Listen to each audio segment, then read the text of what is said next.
Hello everyone, and in this video we're going to explore full mark analysis for the character Macbeth for all exam boards. It's because I'm bored, as you may well be, of listening through hours and hours of footage. Let's give you exactly what you want. So, here is all the context that you will need to ensure you get full marks in your Macbeth essays. Feel free to pause this and then obviously take down the knowledge that you need. Obviously you need to remember that we don't just throw in random bits of context. It has to link in with the analytical point that you are making. But let's look at our analysis now, shall we? So here are some quotes, and here are some analysis that you will need to use to achieve full marks. Stars, hide your fires. They're not my light seen with black and deep desires. So here Macbeth is fully aware of his guilty intent and says this quote as an aside to emphasize this fact. The use of the personification of stars is used there to show the physical darkness of the sky, reflecting Macbeth's own black and sinful desires. The noun fires relates to a sense of danger and power, and obviously then in terms of the plot, links in the end to the notion of hell, insert context, but also the sense of his own demise through the tragic conventions. Who should against the murderer shut a door, not bear the knife himself? So the modal verb should implies Macbeth feels he ought to protect the king, but doesn't. And then obviously not bear the knife is a symbol of death and treason. Again, think about your context, your analysis that you need to link it to. Link it obviously to the gunpowder plot. Link it to King James being newly crowned on the throne, and therefore we have our message to our audience, our evaluation. I have no spur to prick the sides of my intent, but only vaulting ambition, which leaps itself and falls on the other.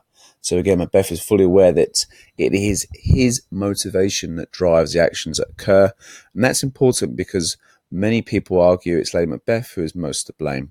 Here we can see his hubris, his tragic flaw, does indeed in part seem to be his driving ambition. And there's that notion here, once again, linking to context of the newly crowned King James. There is the notion here that we need to make sure we maintain the status quo in society, not try and alter it because of the new king. So it's a warning once again to our audience. Here's some more. Art thou but a dagger of the mind, a false creation proceeding from the heat-oppressed brain. So in soliloquy, obviously it's a character uttering their thoughts aloud. Macbeth acknowledges his own guilt in the murder of King Duncan. Heat-oppressed brain speaks to the sense of confusion, which links obviously to the notion of full of scorpions is my mind. So one can immediately begin to argue that God, from a Christocentric perspective, is punishing the character. We may argue from a non-religious perspective, it is his guilt which is doing that.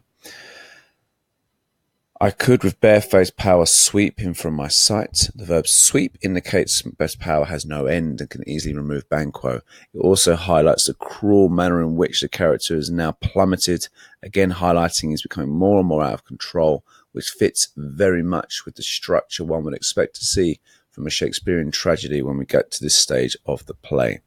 I'm in blood stepped in so far that should I wade no more, returning were as tedious as go o'er. So again, we can see from our analysis, and always feel free to pause this if you wish to continue. We can see from our analysis here that the character feels he is too far in terms of his own treachery and cannot go back to where he was once. The notion of the verb wade suggests obviously that he is now finding it difficult to move in any direction due obviously to the fact that he is now covered in so much metaphoric blood. And then finally, thou art too like the spirit, the crown does sear mine eyeballs.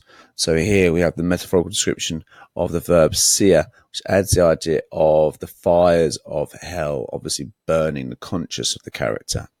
And then two more quotes, and again, feel free to pause this and then resume.